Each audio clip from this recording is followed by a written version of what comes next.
Shoei currently doesn't have any racers that they put all their money behind Marc Marquez right now, and he's not your guy?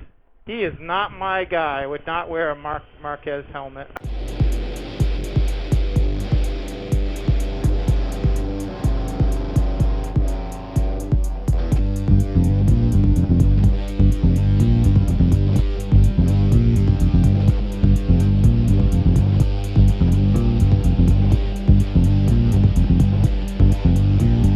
Now, why is that, Jim? I'm not sure. I guess maybe because I'm a Valentino Rossi guy and there's a nice rivalry between the two of them. Uh-huh. And, I kind of I can understand why everybody can't stand the Patriots, because when you get somebody that wins all the time, yeah, it's annoying to root for them, you know what I mean? Yeah. So, and listen, I will give him credit. He's probably the best. He's definitely the best motorcycle rider on the track right now, and he probably will be considered the best of all time if he continues to race the way he's been racing. Well, here's the thing. Here's the thing about that. Okay, I agree with you in everything that you said. I feel the same way about him, and it's just funny because I was thinking exactly the same the other day, last weekend actually, when I watched the race from Brno. Yep. And I was thinking to myself, because I'm not a Marc Marquez fan either, I was thinking to myself, why am I not a fan? He's a great racer, my God. And I think it may be the same thing. I'm a Valentino Rossi fan, and I honestly believe that Marc Marquez cost Valentino Rossi a championship, and I feel like he did it on purpose. And I haven't liked the guy ever since. I know, and you and I have disagreed about that, because I know what you're talking about. I think Valentino Rossi cost himself that championship. He did a very uncharacteristic move at a time in the championship that cost him dearly. If he didn't, and it wasn't Marquez that won that championship. It was Lorenzo. Yeah, I know. So, I know. Another Spanish guy. Yeah. And the speculation was he was trying to get the championship for Spain. Well, Marquez, that he was trying to watch out for Lorenzo. Right, but if Valentino Rossi did not do that bonehead move and purposely try to run him off the track, he wouldn't have got penalized. And but then there was the other time where he just, think about it, was one race or two races before that he just freaking crashed into him. Yes, and listen, that happens all the time. Not like that. It wasn't like that.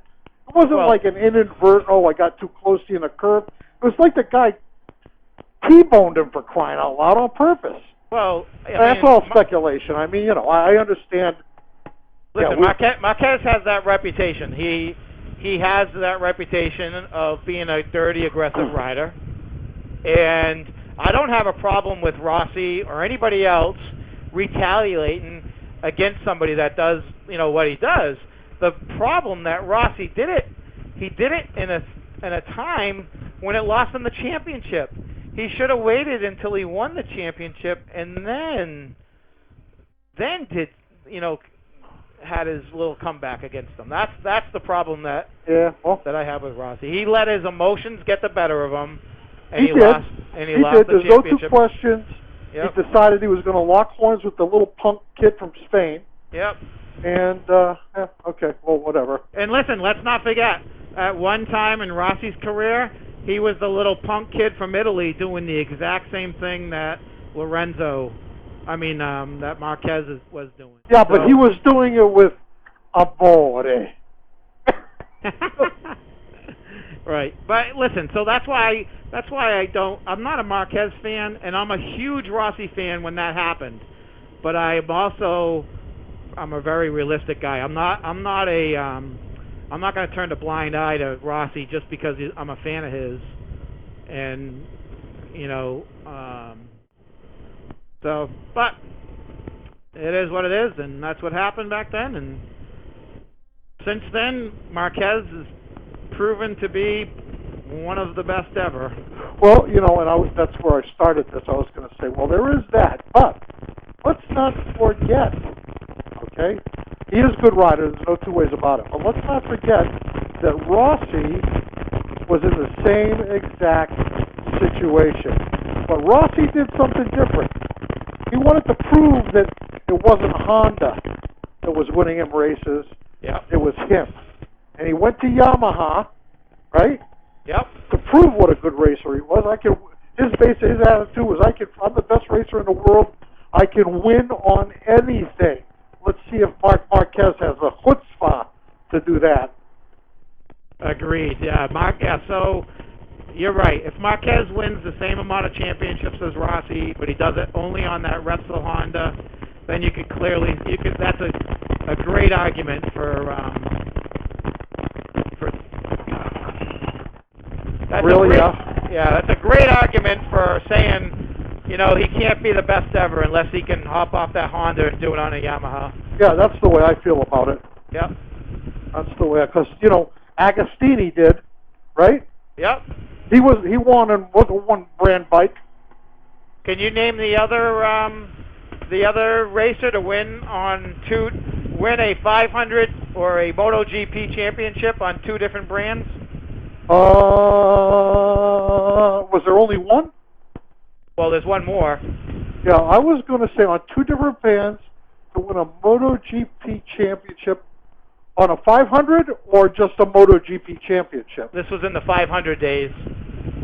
Let me think here. I would want to say Max Biaggi. No, Max Biaggi's never won a 500 championship. Well, I was just checking to see if you were up on your record. He never did? I thought he did. No, he never did. Oh.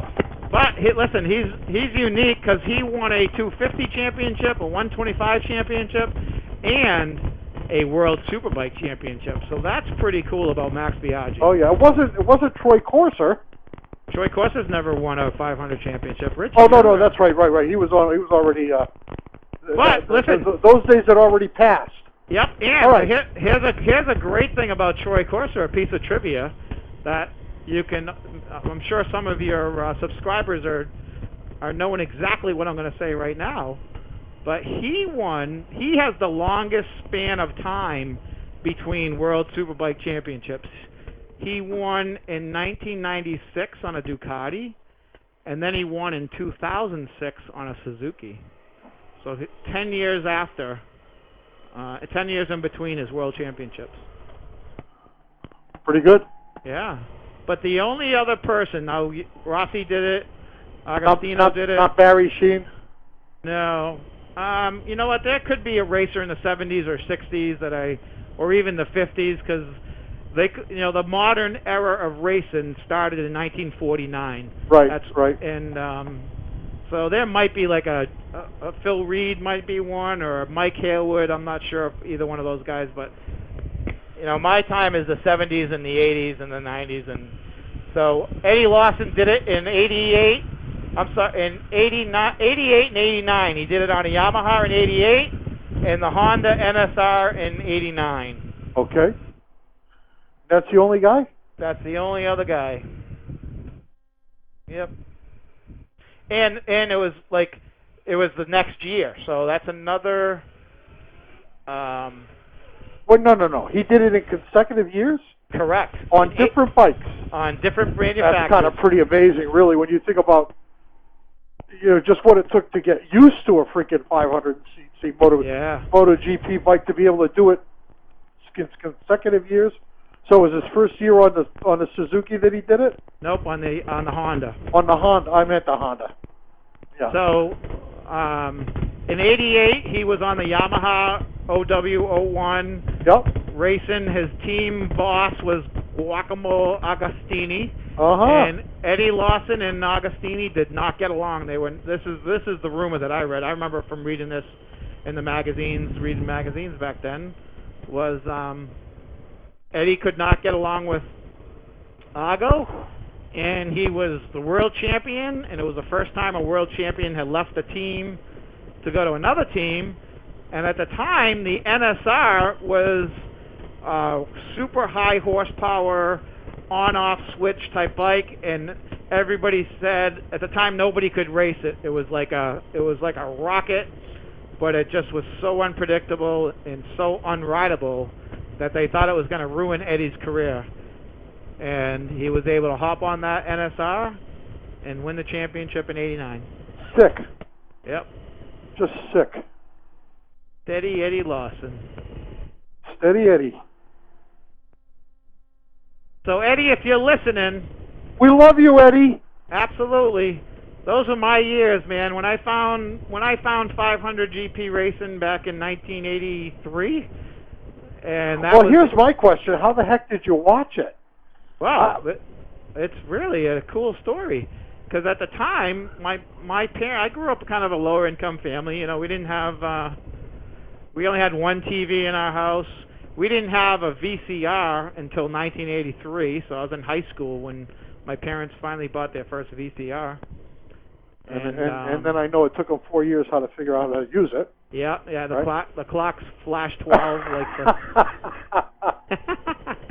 So, and remember back in those days, like if you wanted to watch a movie, you'd go to the video store. This must have been 1985 probably. And there's a company, even till today, they still make them. It's called Duke Video. And they would release videos of races. Oh, no kidding. So he had gotten me the 1983 Hockenheim race, I think it was. Yep. And it was back then, you know, they raced 50 cc's, 125s, 350s, sidecars, 250s, and 500s. It was like 6 hours of racing. And that was, 83 was the year Eddie Lawson, Freddie Spencer was on the two-stroke V3, the bike that I have. Fast Freddie. Yep. And he won the champ. He was a young kid. Yep. Yep. So yeah, Fast Freddie, young kid. Yep. So I bet you I watched that video probably 100 times. When yeah, just because you love that bike, right? Oh, well, I love the bike. I love the racing. I was like. Were you a Freddie Spencer fan? That's when I became a Freddie Spencer fan. There you go. Yep. So, and then he would get races periodically. He'd get different races just for me and him, because he worked there. You know, he was able to order them, and they probably would never have ordered them. You know, if it wasn't me renting them twice a month. Right. And then there's a very famous movie called V4 Victory, which was Joey Dunlop on that same two-stroke Honda racing around the Isle of Man. So when I found out about the Isle of Man and MotoGP racing, oh, I was hooked. I was absolutely hooked. But ABC Wild World of Sports used to have motorcycle racing once a year. They have the super bikers. Is that what you're talking about? Yeah. Well, they would have like the Daytona 200. Yep. You know what I mean? But just it was very, very limited. Once a year, you'd catch a motorcycle race, a road race. You know what I mean? Yep. And man, I fell in love with it. But I couldn't get it. It wasn't on TV.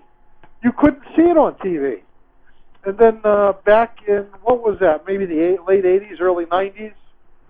Probably the 90s, late 90s now that I'm thinking about it. Remember Speed Vision? Yep. Speed Vision came on Tuesday night, Two-Wheel Tuesdays. All day long. All day long, man. And I used to watch Superbike racing, MotoGP racing, everything that was on. And as a matter of fact, back then, if you remember the Speed Channel, on Super Bowl Sunday, they would have Superbike Sunday. And they would show repeats of all the races. That's what I would watch on Super Bowl Sunday. Superbike racing all day long. Yep.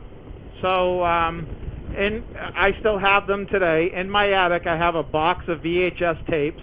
I used to record every single Two-Wheel Tuesday. So I have AMA races. I have 500 GP races. Okay. They used to run the Daytona 200 live. I have recorded versions of the Daytona 200. I probably have 50 VHS tapes at my house of all those races. So you can see, YouTube, what a couple of sick puppies you're dealing with here. Yeah, absolutely. Absolutely.